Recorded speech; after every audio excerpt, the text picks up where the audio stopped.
Hi, as you know, my name is Kira. Today we're going to talk about peer review. Have a group discussion about it, kind of like some group therapy maybe, because peer review is something, it's a part of the process and it can be incredibly valuable.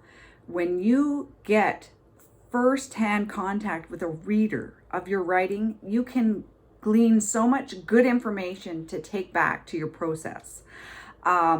But it's hard. It's hard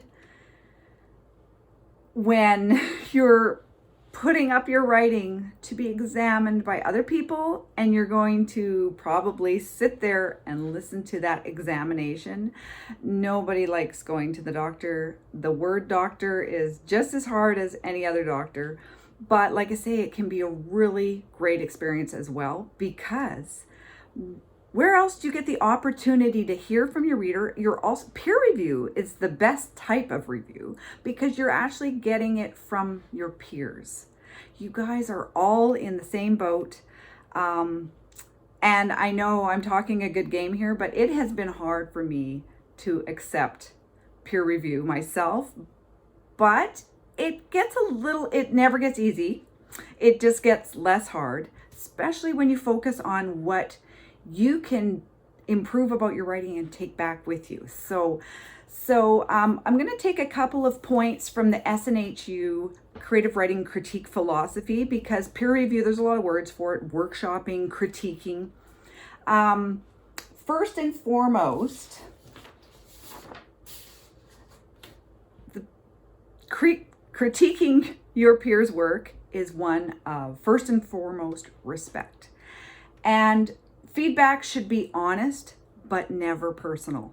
It's not about you, the reader. It's about the writer, but it's not about the writer personally. It's about what they've written and how it can be better for you as the reader.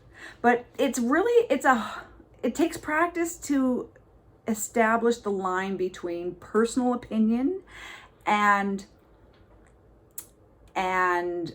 feedback with the aim to improve the writing.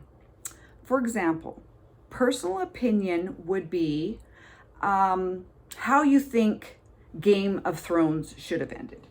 Like, I am not going to tell you my personal opinion on who should have been sitting on the Iron Throne at the end of season 8 of HBO's adaptation of George R.R. Martin's Game of Thrones. That's personal opinion. And what I think who should have been the winner in the end, that doesn't matter. What matters instead is did I think 6 episodes didn't flesh it out enough? Did I think that the change between characters was too fast and I needed more? I needed 10 episodes, HBO.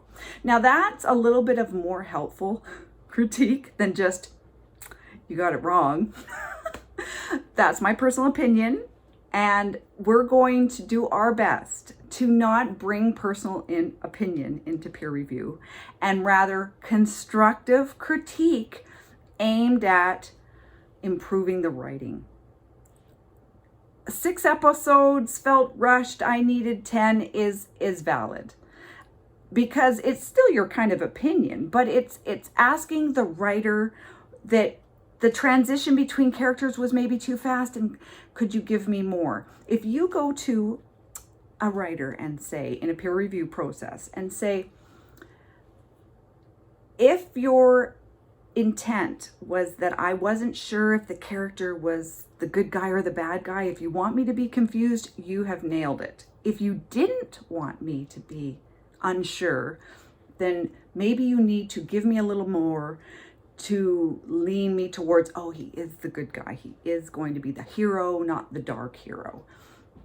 So that's a good critique. That's a good, that tells you, the writer, that your reader was confused. And if you want them to be confused, awesome. If you didn't want that. So this is where critique is so valuable, because you get to actually hear from a reader. You get to hear from a peer, someone in your group that's in the same boat and is going to be in the hot seat themselves. And just a few turns later, it's going to be their turn to sit in the hot seat.